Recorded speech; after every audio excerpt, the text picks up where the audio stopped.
welcome to the Delo Show, and I'm your host, Ryan Delo Delosier, and we are covering right now the murder of Linda Madison. This is a bonus episode today, and so for this bonus episode, we will be covering, I'll bring this up here on my screen right here, we're going to be covering some of the letters that happened afterwards. So everything, if you have not listened to the first 10 episodes that I have, you should probably take some time to go back and find those, go through those. Those are all based on newspaper articles that I was given from the Yakima Herald from the Yakima Valley Regional Library. Back, I got those. They're all back from 1975 when this was all happening. So yeah, go back, listen to those episodes first. This is a bonus episode, so I have received some more documents from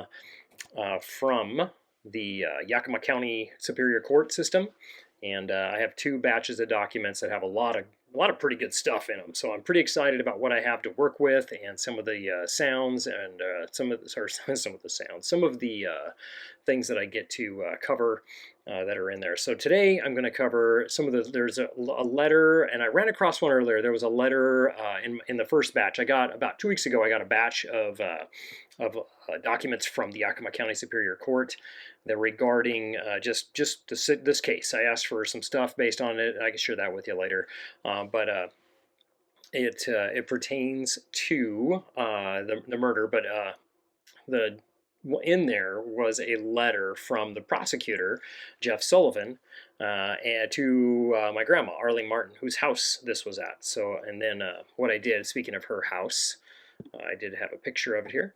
So this is where it was at in, you can see this is actually from the Yakima GIS website, Yakimap, and it was on November 11th, 2003, where the house is at right there. Now, this is about as close as I could get to what it was. I believe she moved out of there in about 1996. Not for certain, but around then she moved out of the house there. So, but what I did is I received some in the batches of documents. It's like 80 some pages of documents, so pretty cool stuff.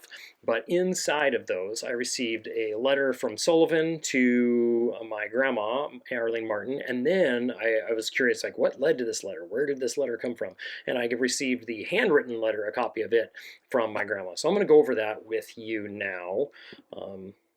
Just some of the stuff that was in there. So this was her handwritten letter that was written to, you can see it was actually written to Jeff Sullivan, but then also Sheriff Doug Blair. So Jeff Sullivan was the prosecutor at the time of the murder. He was prosecuting Joseph Brooks for the murder of Linda Lee Madison. And Doug Blair was not the sheriff at the time, but he was the sheriff in 1993. So I believe Jeff Sullivan might have still been the prosecutor. So even how many ever years this is later, 17, 18 years later. So my grandma had, in her article right here, says, as I read the newspaper, I wonder if you ever really think of the people who suffer in these murders. And so she's referring to the murder. She was there, and if you haven't listened to the if you haven't gone through and listened to the previous episodes, I cover all this in there of the murder that goes on. So I'm not going to spend too much time reviewing that, going back to it. But basically what happened is there was it wasn't one of her daughters, but someone was murdered in her house. It was one of her daughter's friends who was staying with them. So, my grandma was curious, or was wanting to express her concerns about Joseph's upcoming release for parole, which he was expecting to get around this time. He was supposed to be in, it was a life sentence, which is a minimum of 20 years, and so he was put in 1975. This letter's in 1993, so you can kind of figure that out with the math. Get your calculator out, you're looking at about 17 years, 17, 18 years, so getting close to right there. So I, for one, have never gotten over the murders that happen in my house. The loss of the lovely girl who lost her life and the child that never made it in this world. So what she's referring to is Linda Lee Madison, when she was killed in the house, when Joseph came in with a .22 rifle and shot her, put a potato over it for a muzzle. There's an episode actually called the potato. And then the child, she was actually pregnant at the time too. And not many people knew, and I don't believe that Joe Brooks knew either at the time either. He knew, I think, after he murdered her, and he did. It came out in court, but that after the autopsy that she was indeed pregnant. The worry I have had since 1975 that Joe Brooks would get out and kill one of my kids. He threatened to. I want to know when he is released. So this was kind of my grandma's big concern right there. She was worried about him getting out. And he had said at the time that he had threatened lives of pretty much everyone involved. The people who lived in the house, it was just, yeah, he threatened everybody. So, and then my grandma goes on with a few more things. So these kids that killed the Skelton, so there was a murder in Outlook in 1993, a Skelton family. They were 14-year-old kids who have since been released from jail, but they spent time in jail for 30 years. But that's what my grandma's referring to here when she says this. So these kids that killed the Skelton family may only be 14, but they should go to adult court. They should not be put in with the juveniles. And that's that case right there. I don't know this next one right here that my grandma refers to. It says the kids that rocked the young man, their intent was premeditated. They brought the rocks with them. The young man who was rocked will suffer the rest of his life, I'm sure. So I don't know about that one. The last one right here, the kids that did the mop rape went back to school and back in wrestling. So this happened at Sunnyside, I believe in 92 or 93. She says, tell me they served a just punishment? No. And then my grandma goes into talk more about, how it says, do you realize how scared the people are? When we get together, that is all we talk about.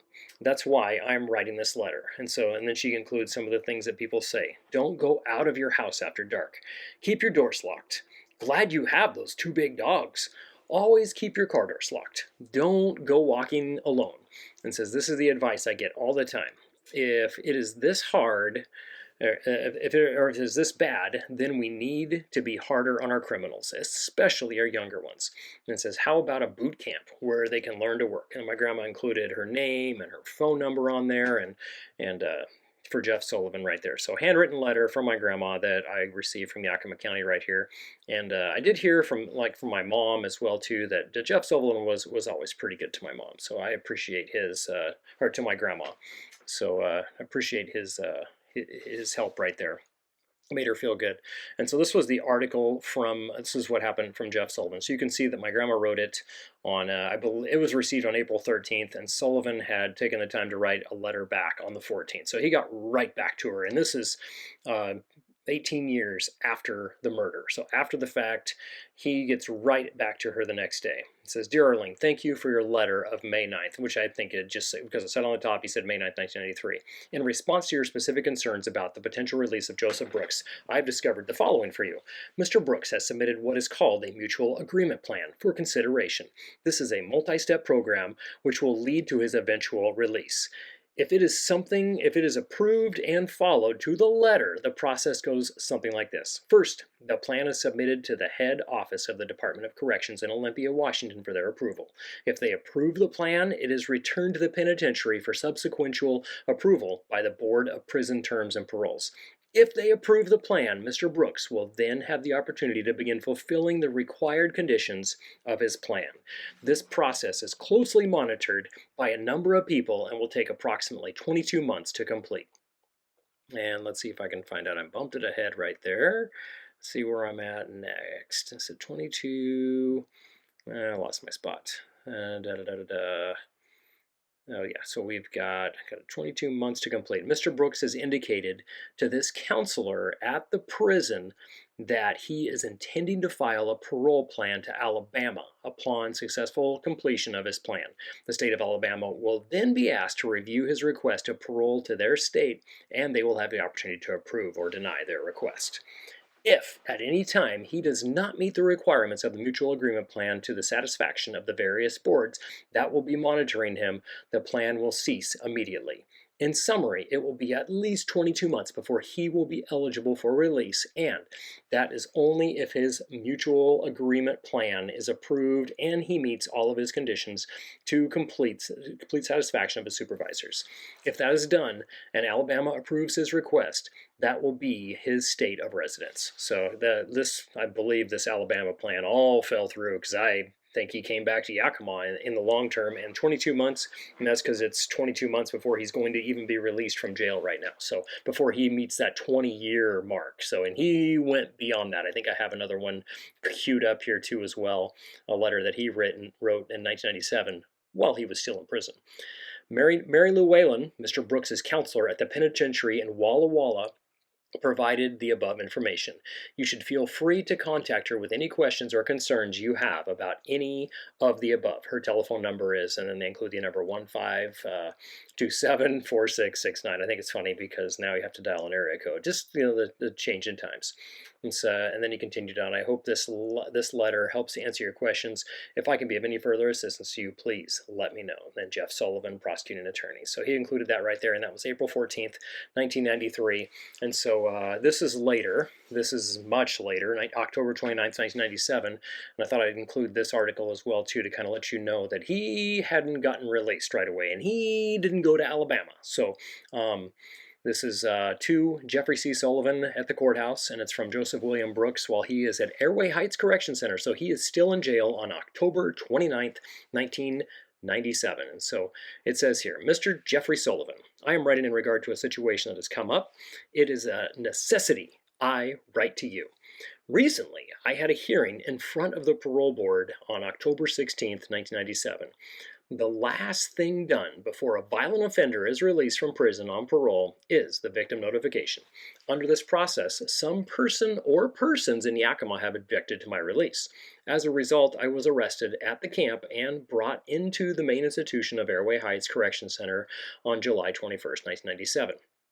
I had been given a parole date of July 29th, 1997. So you can see that he was going to be paroled in July, still in prison. So, and if you go back and listen to, he had a 20-year minimum on his sentence, but he also had at least one escape, and I kind of think there might have been another one right here from what he implies right here. So, which also was canceled at the time.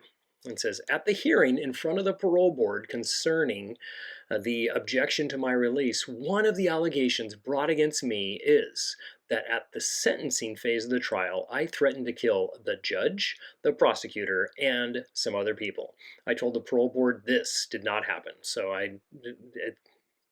from my side and from the people that I know, it did happen. So yeah, there we go. One way or the other, it's just one word against the other. But yeah, from people I know, it sounds that this did happen. Nothing like this occurred or never has. Now, it has come up as an allegation to stop my release from prison. This is plainly a false allegation of something I did not do. So, you can say it in a letter, I guess. I can assure you, I am not a threat to you or any other individual. I've lived with sorrow, regret, humiliation, and been ashamed of what happened the evening of February 5th, 1975. Now, I do believe that. I've gone through and I've seen in the release of stuff that I've received, I saw a lot of letters from him, and I no doubt that I think he felt all of those things and more immediately after doing what he did. The people who have suffered the loss will never see or hear from me again. I don't know about that. And I have no reason to desire to return to Yakima. Yeah, I don't know about that either. I do believe he is back here. A lot of his family was here. So, yeah. So I think, but he might have paroled to the Spokane area, like he says. It says, I plan to parole to the Spokane area. I need verification in front of the parole board that this allegation did not happen at the sentencing phase or any time of the trial. Detective Landale escorted me from the jail tank to the courtroom each day, constantly by my side. The other two allegations were that I was after somebody at the fair in 1978 while on escape, and that I had shot my mother in the stomach when I was 14. So these two things, this was interesting here too. There are two allegations that he did escape in 1975, and that's one I do know about. I'm not 100% sure about this one. So it says the other two allegations were that I was after somebody at the fair while on escape in 1975, and one of the it sounds like Linda had worked at the fair, but she had obviously died in 1975. And it sounded like some of my mom's sisters also had worked at the fair. Their house was close to it, so it made sense for them to just go over there and work there. All right, and then he's asking, says, would you please send verification to the parole board concerning the allegation about the sentencing phase of my trial? Thank you very much. Signed, Joseph William Brooks. So those were just some articles that I wanted to go over in the court case right here. I found them very interesting. as we go through, go through and just take a look again. He did eventually get out, but he did not serve the entire, or he did serve 20 years plus. So after a few others, and I don't know exactly. I haven't received any data on when he actually did get released, but from what I can see right there, it was more than 20 years. So I found that interesting. I wanted to take some time to go over that make a bonus episode for you to check out and enjoy. If you're enjoying this, like, subscribe, share, do all those things that you do. If you don't like it, I don't know. Go find another podcast. There's a lot of good stuff out there. So go check them out. I appreciate you being here. Appreciate you taking the time to get to the end of this. And if you like, comment, share, subscribe, check me out on. I have a Facebook page, the Delo Show podcast. It's on Instagram, all those places. Everywhere you find all that stuff. I think I have an RSS feed now set up to send this to YouTube. So check that out as well. I'd like to thank you for getting this far, and if you enjoyed it, hope you have a great day.